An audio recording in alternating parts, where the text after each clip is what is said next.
She walked into the base commissary wearing an old, faded military jacket, sleeves frayed, patches worn thin. A few young officers laughed behind her back, whispering that it looked like something pulled from a thrift bin. She didn't respond. She just kept browsing the shelves, quietly selecting items while ignoring their jokes. What they didn't know was that her silence carried the weight of classified missions no one was allowed to remember. Welcome to the Human Stories. From which city in the world are you watching this video today? If you enjoy stories of hidden valor and unexpected moments of truth, consider subscribing to join our community. Dawn broke over Fort Braxton with military precision, sunlight spilling across the grounds in orderly formation. The base came alive with the sound of boots on asphalt, vehicles humming to life, and distant cadence calls from morning PT. American flags snapped in the breeze, rising up flagpoles across the installation as another day began. Miranda Reeves moved through this carefully choreographed routine like a ghost, both part of and separate from the military world around her. At 55, she carried herself with the straight-backed posture that had been drilled into her decades ago, though her right leg dragged slightly with each step, a private reminder of costs paid long ago. Her steel-gray hair was pulled back in a practical bun, her expression neutral as she approached the base commissary. The sliding doors parted with a mechanical sigh. Miranda adjusted the collar of her faded olive-green military jacket, a relic from another lifetime. The sleeves were frayed at the cuffs, the fabric worn thin at the elbows, and the color had long since faded from olive to something closer to khaki in places. She wore it not out of necessity, but from habit and private remembrance. The morning air had carried a chill, and the jacket was the first thing she had reached for. Inside, the commissary bustled with the morning crowd. Young families pushed carts down aisles, retired veterans congregated by the coffee station, and uniformed personnel grabbed breakfast sandwiches and energy drinks on their way to duty. Miranda picked up a red shopping basket and moved deliberately through the store, consulting a neatly folded list from her pocket. She paused in the canned goods section, comparing prices with careful attention. Her fingers, marked by a surgical scar across the right wrist, traced over the labels of soup cans, calculating the best value. Money was tighter these days. The VA benefits that should have sustained her had become entangled in bureaucratic questions about service records that officially did not exist. Two young lieutenants in pressed uniforms rounded the corner into her aisle, their conversation cutting through her concentration. "Did you see the new equipment allocation for field training?" asked the taller one, his lieutenant bars gleaming under the fluorescent lights. "Not yet, but Miller says it's the same shortage as last quarter," his companion replied, then stopped short as he noticed Miranda. His eyes flicked to her jacket, and the corner of his mouth twitched. "Speaking of shortages," he murmured, just loud enough to be heard. Miranda continued examining soup cans, her expression unchanged, though her shoulders tensed almost imperceptibly. "Must have raided her grandfather's closet," the taller lieutenant said with a smirk. "That thing looks like it survived World War II. "More like Vietnam," the other replied. "Probably found it at the thrift store on discount day." Miranda selected 2 cans of soup and placed them in her basket, then moved down the aisle toward the pasta section. The lieutenants followed, their morning errands apparently forgotten in favor of this new entertainment. As she reached for a box of spaghetti on a high shelf, her jacket sleeve rode up, revealing more of the surgical scar on her wrist. The movement also caused her to wince slightly, her right shoulder protesting the stretch. The physical therapist had warned her that full range of motion might never return, but Miranda had learned to work around limitations long ago. "Think that's from actual service?" the shorter lieutenant whispered, not quite quietly enough. "Or just trying to look the part?" "Hard to tell these days. Remember that guy last month claiming special forces when he couldn't even name the selection process?" Miranda's hand closed around the pasta box, her knuckles whitening briefly before she placed it in her basket. She reached into her inner jacket pocket for her grocery list, and as she did, a faded photograph slipped partially into view before being tucked away again. Only Miranda knew it showed 5 soldiers in desert camo, faces partially obscured by shadows and tactical gear, standing beside a helicopter with markings that had been deliberately obscured before the photo was developed. She continued through the commissary, adding items to her basket while the lieutenants maintained their casual pursuit, their comments growing incrementally bolder as they noted her continued silence. When she stopped at the dairy case, a small group of enlisted personnel entered, laughing among themselves. One of the specialists recognized the lieutenants and offered a quick salute. "Morning, sirs." "At ease," the taller lieutenant said with a wave. "Early shopping run?" "Yes, sir. Brigade coffee mess needed restocking." The lieutenant nodded toward Miranda. "What do you think of that vintage fashion statement?" The specialist glanced at Miranda's jacket, taking in the faded fabric and worn edges. He grinned, clearly sensing the direction his superior wanted the conversation to go. "Very retro, sir. Almost authentic looking." "Almost being the key word," the lieutenant said, loud enough now that several other shoppers glanced their way. Miranda closed the dairy case door, a carton of eggs now in her basket. She turned toward the checkout lanes, limping slightly as she changed direction. Long hours standing always aggravated the old injury, though she'd learned to disguise the weakness when necessary. "Classic stolen valor prep," the shorter lieutenant said, no longer bothering to lower his voice. "Bet she's heading to the VA next to try for benefits." Miranda's destination was indeed the VA office on the other side of the base, though not for the reasons they assumed. The quarterly appeal of her case was scheduled for 11 unquoque, another attempt to have her service records partially unsealed so her medical claims could be processed. 3 previous attempts had ended with apologetic rejections from administrators who could not acknowledge operations that officially never happened. As she approached the checkout, the cashier, a retired master sergeant judging by the veteran's cap he wore, noticed her jacket. His eyes lingered for a moment on the faded area above the left breast pocket where a unit patch had once been clearly visible. Now only the ghost of stitching remained, the embroidery worn away by years until only those who knew exactly what to look for might recognize it. The cashier said nothing, though, simply scanning her items with practiced efficiency. Miranda paid in cash, counting out bills carefully from a thin wallet. "Have a good day, ma'am," the cashier said as he handed her the receipt. "You too," Miranda replied, her voice slightly husky from disuse. They were the first words she had spoken aloud all morning. With her purchases bagged, Miranda headed toward customer service. The quarterly VA appeal required her to verify her address on base, a formality that never seemed to make it permanently into their system. Behind her, she could hear the lieutenants had finished their own shopping and were now in line a few registers away. The customer service line moved slowly. Miranda stood patiently, weight shifted to her left leg to ease the pressure on her right. Her mind drifted as she waited, carried back 22 years to another desert morning, the air filled with grit and the smell of aviation fuel. "Captain Reeves, extraction window is closing." The voice of her team leader came to her across the decades. "We either go now or we don't go at all." The memory dissolved as the customer service representative called, "Next." Miranda stepped forward to the counter where a young woman with a name tag reading Alicia smiled professionally. "How can I help you today?" Alicia asked. "I need to verify my current address for base records," Miranda said, sliding her ID toward the clerk. "Of course," Alicia said, typing the information into her computer. "Are you active duty or a dependent?" "Veteran," Miranda answered. "I'll need to see your veteran ID card or DD-214, please." Miranda knew this would happen, just as it happened every 3 months. "My service records are under special classification. I have a letter from the Department of Defense Records Office." She produced a folder containing several official-looking documents. Alicia looked uncertain, clearly not trained for this exception. "I'm sorry, but we need standard documentation. Let me call my supervisor." Behind her, Miranda could hear the lieutenants had finished checking out and were now standing nearby, watching the exchange with obvious interest. "Some people will claim anything for a 10% discount," the taller one said, just loud enough to carry to those nearby. Several people chuckled, including one of the customer service representatives at the next counter over.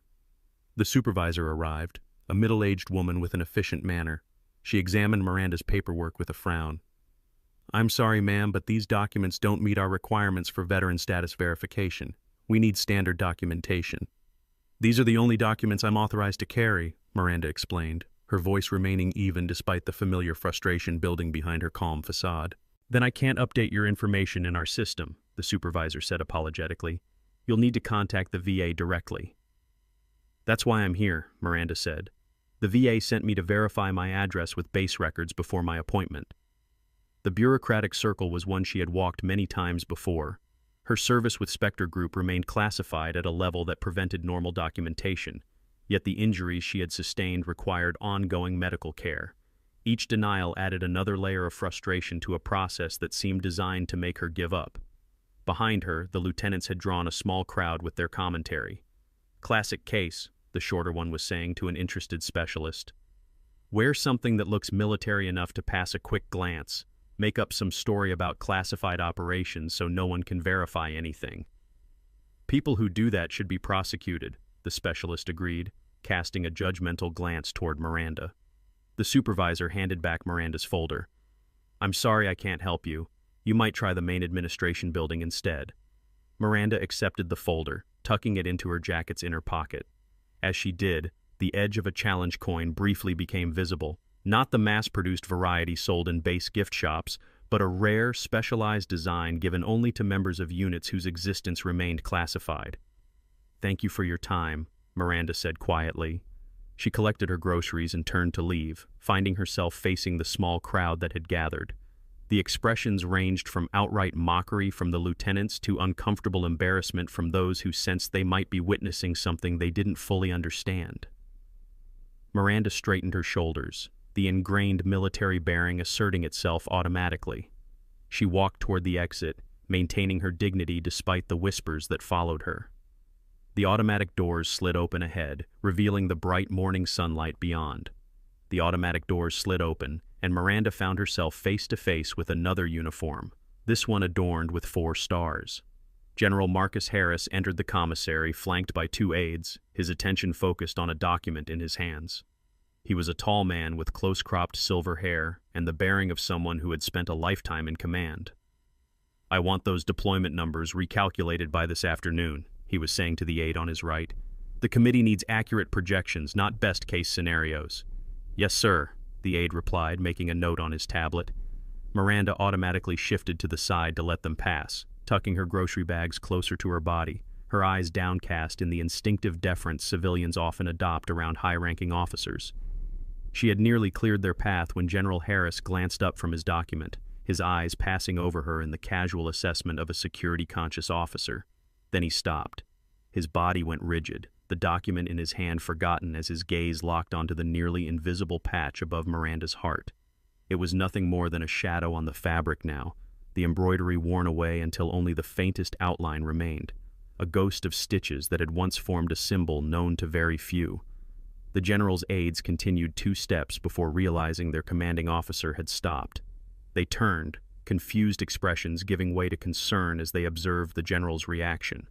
The commissary's ambient noise seemed to dim as General Harris handed his document to the nearest aide without taking his eyes off Miranda. Then, with precision that came from decades of service, he snapped to attention and rendered a perfect formal salute. Miranda froze, her grocery bag suddenly heavy in her hands. The salute in civilian settings was against protocol. The recognition it represented was unprecedented. The moment stretched, the general's salute unwavering. Around them, conversations died as military personnel noticed the extraordinary scene unfolding. The lieutenants who had been mocking Miranda moments earlier fell silent, their expressions shifting from amusement to confusion. With practiced muscle memory that transcended the years, Miranda carefully transferred her grocery bags to her left hand and returned the salute with perfect military precision, her movements transforming from the cautious motions of a civilian to the crisp certainty of a soldier. "Captain Reeves," General Harris said, his voice carrying in the sudden quiet. "Spectre Group, Tehran, 03. It was both a statement and a question, an acknowledgement and a verification. 22 years collapsed between them, compressing time until that night in the Iranian desert felt as immediate as yesterday. "Yes, sir," Miranda confirmed, her voice stronger now. The general lowered his salute, and Miranda followed suit. The commissary had gone completely still, all attention focused on the unexpected exchange between a 4-star general and a woman in a worn military jacket. "At ease, Captain," the general said, though Miranda held no official rank anymore. "Thank you, sir," she replied, decades of military discipline guiding her response. General Harris dismissed his aides with a short gesture. "Wait for me outside." His tone made it clear this was not a request to be questioned. The aides exchanged glances but promptly headed for the exit, leaving the general alone with Miranda in the midst of the growing crowd of onlookers. "It was your unit that got us out," the general said, his voice quieter now but still clear enough for those nearby to hear. 3 helicopters down, hostiles on all sides. Your team created the extraction corridor that saved 32 of us, including myself." Miranda nodded once, the memories she usually kept carefully contained now surging to the surface. The night operation, the sandstorm that had grounded 3 extraction helicopters, the diplomatic team and their military escorts trapped as Iranian Revolutionary Guard units closed in, the impossible choices made by her 6-person team to create an escape route. That insignia, the general continued, gesturing to the faded area on her jacket, hasn't been authorized for wear since the unit was disbanded. Official records list the extraction as equipment malfunction, recovery successful. The crowd began to understand they were witnessing something extraordinary, a classified operation being acknowledged in public for perhaps the first time. The lieutenants who had been mocking Miranda stood frozen, their faces draining of color as the implications of their earlier behavior became clear. "How many of you made it home from that operation, Captain?" the general asked, his tone suggesting he already knew the answer. "3 of us, sir," Miranda said softly. "I'm the last one now." General Harris absorbed this information with a slight tightening around his eyes, the only visible sign of emotion. "Would you join me for coffee, Captain?" He gestured toward the small cafe area in the corner of the commissary. "Of course, sir," Miranda replied. As they moved toward the cafe, the crowd parted silently, respect and curiosity mingling in the wake of the revelation.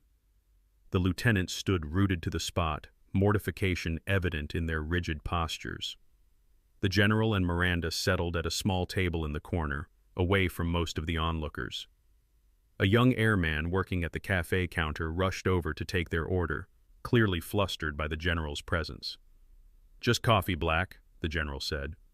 "The same," Miranda added. When the airman retreated, General Harris leaned forward. "I've often wondered what happened to your team. After the debriefing, everything went into classified files so deep even I couldn't access them anymore." "That was by design, sir," Miranda said. "Spectre Group operated under triple-blind protocols, mission parameters, team composition, even our existence was compartmentalized." "For good reason," the general acknowledged. "That operation prevented a diplomatic catastrophe that could have led to open war." The airman returned with their coffees, setting them down with nervous care before retreating. The general waited until they were alone again before continuing. "What brings you to Fort Braxton, Captain? Last intelligence placed you retired in Colorado." "Medical appeal, sir," Miranda answered, her professional demeanor hiding the frustration of countless rejected claims. "I've been trying to get the VA to recognize injuries sustained during operations." Without being able to reference the operations themselves, the general concluded, understanding immediately. Catch-22 of the highest order. "Yes, sir. My right leg and shoulder were damaged during the Tehran extraction. The medical records exist, but they're classified at a level the VA administrators can't access." General Harris's expression hardened. "That ends today." He pulled out his phone and dialed with quick, decisive movements. "This is General Harris. I need immediate action on a personnel matter." He paused, listening. "Yes, that level of clearance.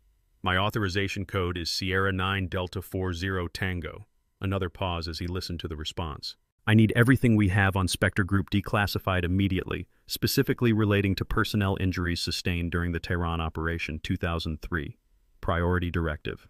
He listened once more. "Yes, I understand the protocols. Override them. This is a direct order." He ended the call and returned the phone to his pocket, his gaze meeting Miranda's. "Bureaucracy moves slowly, especially when it comes to declassification. But my office will expedite everything they can. Your service will not continue to go unrecognized, Captain." "Thank you, sir," Miranda said, her composure maintained despite the surge of emotion his words triggered. After years of fighting the system alone, the simple act of recognition felt almost overwhelming. Their conversation was interrupted as the 2 lieutenants approached the table, their earlier confidence replaced by evident discomfort. They stopped at a respectful distance, coming to attention before the general. "Sir, request permission to speak," the taller lieutenant said, his voice tightly controlled. General Harris glanced at Miranda, a silent question in his eyes. She gave a small nod. "Granted," the general said. The lieutenant turned to Miranda. "Ma'am, I wish to apologize for my extremely inappropriate and disrespectful behavior. There is no excuse for how we spoke to you or about you." His companion joined in. "We acted shamefully, ma'am. We failed to uphold the values of the officer corps and the respect owed to all service members, especially those who served in classified operations. Miranda studied them for a moment, seeing beyond their current embarrassment to the officers they might become. "You couldn't have known," she said finally. "That was the point of units like mine. We operated in shadows so others could work in the light." "That doesn't excuse our behavior," the taller lieutenant said. "We judged based on appearances, not understanding what we were seeing." "A lesson worth learning early in your careers," General Harris observed, his tone making it clear that while the apology was accepted, the incident would not be forgotten. "Yes, sir," both lieutenants replied in unison. "Return to your duties." The general dismissed them. As the lieutenants departed, word of what had transpired had clearly spread through the commissary. Veterans began approaching the table, not interrupting but offering quiet nods of respect or simple acknowledgments as they passed. The atmosphere had transformed from one of mockery to profound respect. "Your jacket," General Harris said, returning to their conversation. "It's not standard issue for Spectre Group. I remember your team wore modified multicam patterns." Miranda ran her fingers over the worn fabric, a gesture filled with memory. "It belonged to Major Callahan, our unit commander. He didn't make it back from Tehran. I've kept it all these years." The general nodded, understanding the weight of carrying a fallen comrade's memory. "Daniel Callahan was one of the finest officers I ever encountered. I was never officially briefed on how he died." "Covering our extraction, sir. He held the perimeter alone so the rest of us could get the diplomatic team to the secondary extraction point. His last order was for us not to come back for him." "And you've carried his jacket ever since," the general observed. "It was all that made it back besides his dog tags," Miranda confirmed. "Those went to his family with the official story about a training accident. The jacket came to me since I was his XO. General Harris studied her with newfound understanding. "And the patch? I'm surprised you keep it visible at all, given the classification level." "Time did that for me, sir," Miranda said with the ghost of a smile. "It's worn away enough that only someone who knew exactly what to look for would recognize it. I've kept the original patch in storage all these years." "Along with the memories," the general added. "Some things you don't need physical reminders to remember, sir." Around them, the commissary had returned to its normal operations, though glances continued to be cast their way.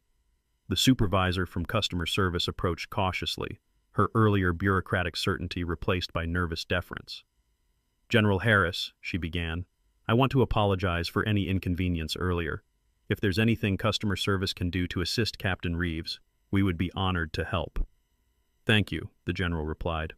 "I believe we'll be resolving Captain Reeves's documentation issues at a higher level today." "Of course, sir," the supervisor said, retreating quickly. Miranda watched the interaction with quiet amusement. Amazing how quickly things change when a general takes interest. "Rank has its privileges," General Harris acknowledged, though in this case it's simply correcting a long-standing oversight. He checked his watch. "I have a meeting in 20 minutes I can't postpone, but I want you to come to my office afterward. We have much to discuss about ensuring you receive the benefits and recognition you're entitled to." "That's not necessary, sir," Miranda began. "It absolutely is," the general countered firmly. "What your team did saved lives, including mine. The classification was necessary, but allowing that same classification to deny you proper medical care and benefits is unacceptable. Some forms of gratitude shouldn't remain classified."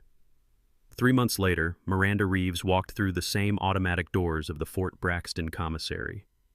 The morning routine around her remained unchanged. Recruits jogging in formation, flags rising on poles across the base, personnel hurrying to their duty stations. But for Miranda, everything was different. She still wore the same faded olive-green jacket, but it had been carefully cleaned and preserved. The patch above her heart, once worn to near invisibility, had been restored, the emblem of Spectre Group now clearly visible though subdued. Below it gleamed a small pin representing the Presidential Unit Citation, finally awarded after 20 years of official silence. Miranda's stride was stronger now, her limp less pronounced. The medical treatments she had been fighting to receive for years had finally begun, courtesy of expedited VA approvals that appeared mysteriously in the system 2 days after her meeting with General Harris.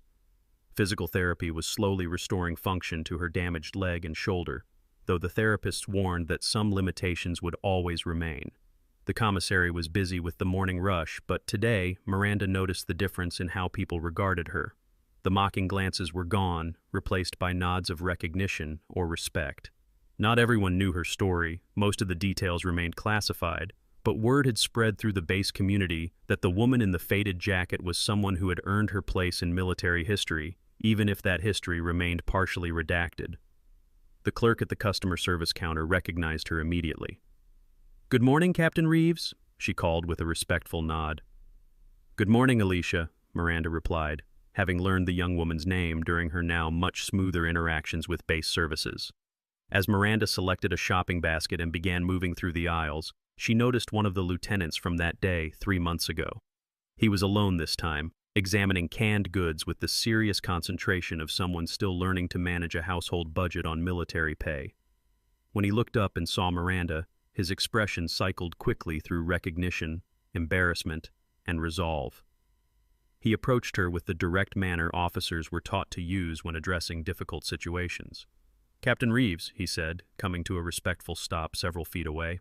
"Lieutenant Harmon, I wanted to tell you that your case study is now part of our professional development curriculum." Miranda regarded him with mild surprise. "Is that so?" "Yes, ma'am. General Harris personally introduced it to the officer training program. They don't share all the classified details, of course, but they use your story to teach us about making assumptions and respecting those who served before us, especially in ways that aren't obvious from insignia or uniform." Miranda nodded, accepting this information with the same quiet dignity she brought to everything. "Good lessons for any officer."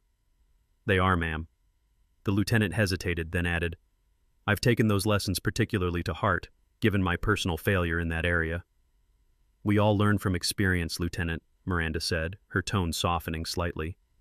"Sometimes the most valuable lessons come from our mistakes." "Yes, ma'am." He straightened his shoulders. "Thank you for your service, Captain, both then and now." As the lieutenant moved away, Miranda continued her shopping with a thoughtful expression. The exchange had been one of many such encounters over the past months, as word of her service had spread through official and unofficial channels.